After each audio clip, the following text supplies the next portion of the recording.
ಕೊಟ್ಟ ಮಾತು ರಾಜಕಾರಣದಲ್ಲಿ ಉಳಿಯುತ್ತಾ ಅಥವಾ ಮಾತು ಮಾತ್ರ ನಾ ಇಲ್ಲ ಕುರ್ಚಿ ಮಾತ್ರಣ?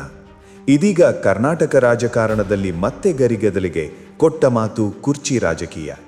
ಈ ಚರ್ಚೆಗೆ ಹೊಸ ಇಂಧನ ಹಾಕಿರೋದು ಮಾಜಿ ಸಂಸದ ಡಿ.ಕೆ. ಸುರೇಶ್. ಇದೇ ಇವತ್ತಿನ ಪಿಕೆ ನ್ಯೂಸ್ಗೆ ಸ್ವಾಗತ ಸುಸ್ವಾಗತ. ಕೊಟ್ಟ ಮಾತು ಆದ್ರ ಸಿಎಂ ಸಿದ್ದರಾಮಯ್ಯ ಉಳಿಸ್ಕೊಳ್ತಾರೆ. ಇಂದು ಅಲ್ಲ ಅಂದ್ರೂ ನಾಳೆ ನಿಧಾನವಾಗಿ ಆದರೂ ಕೊಟ್ಟ ಮಾತು ಉಳಿಸ್ಕೊಂಡು ಆದರ್ಶ ಮೆರೆದ್ದಾರೆ. ಹೀಗೆ ಹೇಳ್ತಾ ಇರೋದು ಮಾಜಿ ಸಂಸದ ಡಿ.ಕೆ. ಸುರೇಶ್. ಆದರೆ ಇದು ಕೇವಲ ಹೊಗಳಿಕೆ ಮಾತಾ ಅಥವಾ ಒಳಗೊಂದು ಗಂಭೀರ ರಾಜಕೀಯ ಸಂದೇಶವ? ಡಿ.ಕೆ. ಸುರೇಶ್ ಮಾತಿನ ಒಳರ್ಥ ಸ್ಪಷ್ಟವಾಗಿದೆ.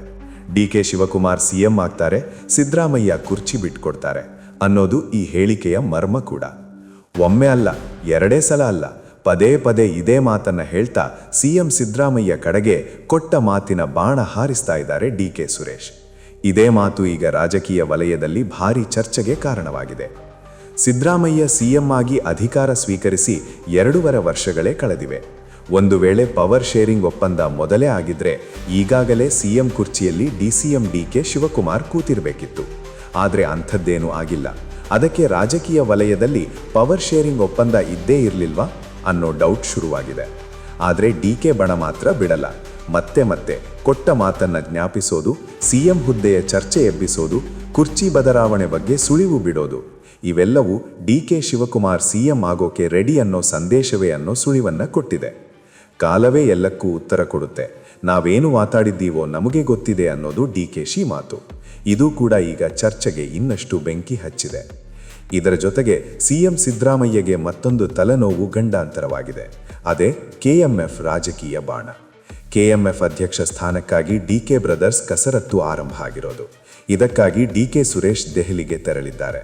ಎನ್ಡಿಡಿಬಿ ವಸ್ತು ಪ್ರದರ್ಶನದಲ್ಲಿ ಭಾಗವಹಿಸಿ ಹೈಕಮಾಂಡ್ ನಾಯಕರ ಭೇಟಿ ಸಾಧ್ಯತೆ ಕೂಡ ಎನ್ನಲಾಗಿದೆ.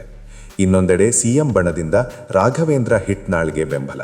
ಹೀಗಾಗಿ ಕೆಎಂಎಫ್ ಚುನಾವಣೆ ಕೂಡ ರಾಜಕೀಯ ಅಂಗಳದಲ್ಲಿ ಭಾರೀ ಕುತೂಹಲ ಮೂಡಿಸಿದೆ. ನಾನು ಆಕಾಂಕ್ಷಿಯಲ್ಲ, ಪಕ್ಷದ ತೀರ್ಮಾನವೇ ಅಂತಿಮ, ಲಾಭಿ ರಾಜಕೀಯಕ್ಕಿಂತ ರಾಜ್ಯದ ಹಿತ ಮುಖ್ಯ ಅನ್ನೋ ಮಾತುಗಳು ಹೇಳಿದವರು ಈಗ ಲಾಭಿ ನಡೆಸೋಕೆ ಮುಂದಾಗಿದ್ದಾರೆ. ಒಟ್ಟಿನಲ್ಲಿ ಒಂದು ಕಡೆ ಸಿಎಂ ಕುರ್ಚಿ ಚರ್ಚೆ, ಮತ್ತೊಂದು ಕಡೆ ಕೆಎಂಎಫ್ ಅಧ್ಯಕ್ಷಗಾದಿ ಪೈಪೋಟಿ ಶುರುವಾಗಿದೆ. ಡಿ.ಕೆ. ಬ್ರದರ್ಸ್ ಮಾತಿನ ಬಾಣ ಸಿದ್ದರಾಮಯ್ಯನವರಿಗೆ ಎಷ್ಟು ಕಾಡುತ್ತೆ? ಕುರ್ಚಿ ಉಳಿಯುತ್ತಾ ಅಥವಾ ಕಾಲವೇ ಉತ್ತರ ಕೊಡುತ್ತಾ? ಇದನ್ನು ಹೇಳೋದು ಬರುವ ದಿನಗಳ ರಾಜಕೀಯವೇ. ಆದರೆ ಇದು ಎಲ್ಲಿಗೆ ಬಂದು ನಿಲ್ಲುತ್ತೆ ಅನ್ನೋದನ್ನು ಇನ್ನಷ್ಟು ದಿನಗಳವರೆಗೆ ಕಾದು ನೋಡಬೇಕಿದೆ. ಇದೇ ಈ ಹೊತ್ತಿನ ಪಿಕೆ ನ್ಯೂಸ್ ಸ್ಪೆಷಲ್. ನಾಳೆ ಮತ್ತೊಂದು ವಿಡಿಯೋದೊಂದಿಗೆ ಬರ್ತೀನಿ. ಇದು ಪಿಕೆ ನ್ಯೂಸ್ ಕನ್ನಡ, ನಿಮ್ಮ ವಿಶ್ವಾಸಾರ್ಹ ರಾಜಕೀಯ ಧ್ವನಿ.